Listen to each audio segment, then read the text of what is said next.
I'm Rick Titus, the host of Drivers Talk Radio. Welcome to our introduction of the '08 Taurus, a nameplate that's going to surprise you how much enthusiasm and pride I actually have for. Oh, I know those of you who have worked with me for years are saying, oh, come on, Rick, you're a Ford GT guy. And you betcha, pal. You know what? I love the S-Series trucks as well. And of course, because of my racing background, obviously a huge fan of Mustang.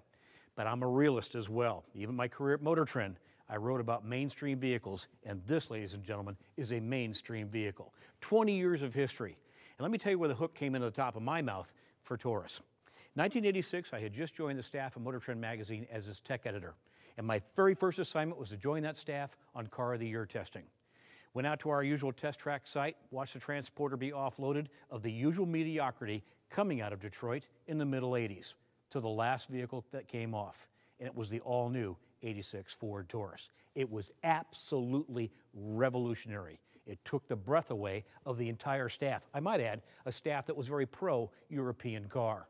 There it was, a whole new way of thinking.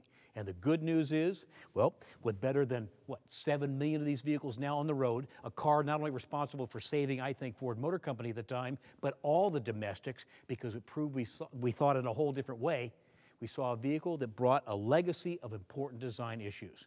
It was sculpted in a whole new manner. It was a mid-size sedan that had front-wheel drive. What? When econo boxes were what was coming with front-wheel drive at the time. It had packaging like you couldn't believe, a large trunk, one of the roomiest interiors offered at that point in time, and a vehicle in terms of safety has always led in its segment. Well, guess what? For '08, all those key legacies come forward with the vehicle. All new design, clearly not what you see in the segment today. One of the roomiest interiors you can get. More horsepower and torque, backed into the 260s club. We'll talk more about that. Some of the best performance and acceleration with our 6-speed transmission from 0 to 60 imaginable. And handling. Now, here's a segment where that's generally not talked about till now. I love this chassis, I love the suspension, and I love the road feel of this vehicle. We'll get into that deeper. We're talking 4-wheel disc brakes, not playing games by cheaping down to drum brakes in the rear. ABS is standard, a safety feature that I think is key to bring to this particular market segment. And roomy, flexible, and utility. When you can lay down the passenger seat, when you can lay down the interior seats, when you can carry, essentially a small lumberyard home with you, that's a lot of versatility. And for the first time, and technology I'm a huge fan of, we're going to make all-wheel drive available on this platform.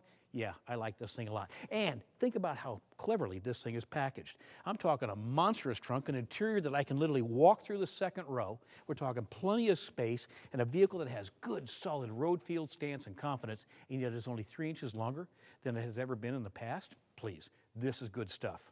Now, if you're new to us, the name Taurus may not mean as much to you as if you've been around for a while.